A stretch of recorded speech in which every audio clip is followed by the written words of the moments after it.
So there's no balance between law and grace. That is a huge error in the church today. So we don't want to balance law and grace for the Christian.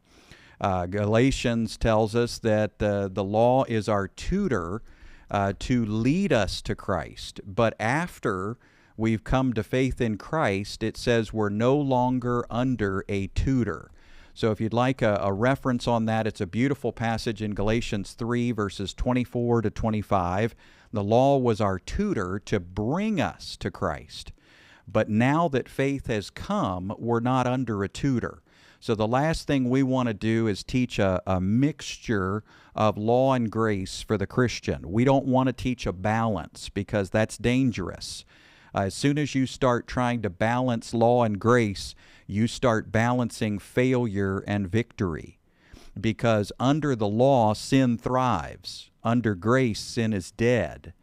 Paul taught that. He said, apart from the law, sin is dead. And if you want the reference on that, it's just this amazing passage in Romans chapter 7. Right there, you see the whole treatise on it in verses 7 to 25. But apart from the law, sin is dead. Under the law, sin is alive. So that's why we don't want to teach a compromise or a balance of law and grace. I know that our human brains might intuitively think, well, gosh, we need a balance between Moses and Jesus. We need a balance between Old Testament law and New Testament grace. But actually, that's just not the case. That's not what the Apostle Paul taught. Let's look at 1 Timothy chapter 1 as a great example of that. 1 Timothy chapter 1, it says, we know that the law is good if we use it properly, knowing this, that the law is not made for the righteous, but for lawbreakers and rebels, the ungodly and sinful, the unholy and murderers. So the law is good if we use it properly, but it's not for Christians. It's not for the righteous. So if we can, just sort of summarize this, what we're saying is the law is not dead and the law is not gone. Nobody should believe that lie. The law is not dead and the law is not gone. But the law only has one audience today. And who is it? It is the unbeliever, to show them their sin and their need for Christ. Now, somebody might say, well, shouldn't we use the law to show us sin? No, you do not wake up every day and go, well, oh no, I ate another shrimp cocktail, I've sinned.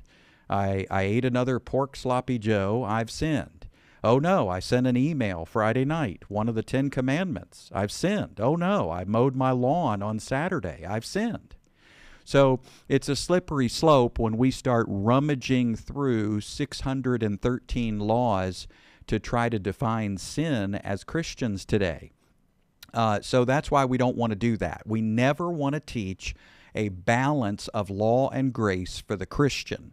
We want to teach no grace for the unbeliever, just law, and that will drive them to grace. And then we want to teach no law for the Christian, just grace. And that will teach them to live upright lives. Now, I say no grace for the unbeliever. I mean, I'm using that loosely. Obviously, Jesus died for all of us, and the grace is there, but we have to respond to it. The grace is there, but we have to open our hearts. The grace is there, but we have to call upon the name of the Lord. The grace is there for anybody and everybody. Whosoever calls upon the name of the Lord will be saved, but we don't need to be patting the unbeliever on the back, telling them they're doing a great job at law keeping or they're doing a great job at impressing God. No, we need to show them that the law is a futile system, that they cannot succeed under it. 613 laws, staring them in the face, and if they don't know what those laws are, then Romans 2 says that the righteous requirements of the law are written on their conscience. So have you ever heard someone say, my conscience is killing me? Well, that's because on your conscience, you know that lying, cheating, stealing, murder, adultery, all those things are against what God desires, because God has written that on the human conscience. So Romans 2 says the conscience either defends somebody or accuses somebody. And that's the case for the unbeliever. Whether it's the law on stone or the law on the conscience, it is for the unbeliever so that they see their spiritual death and their addiction to sin, and then they turn to Christ, and that's where they receive grace. And grace is not puny. Grace is not little. Grace is powerful and enormous. And by God's grace, you get a new heart, and you get a new spirit, and you get a new nature, and you get new desires, and you get Christ living in you. So it just changes what you want. And that's why Titus 2 says the grace of God teaches us to say no to sin and to live upright lives today.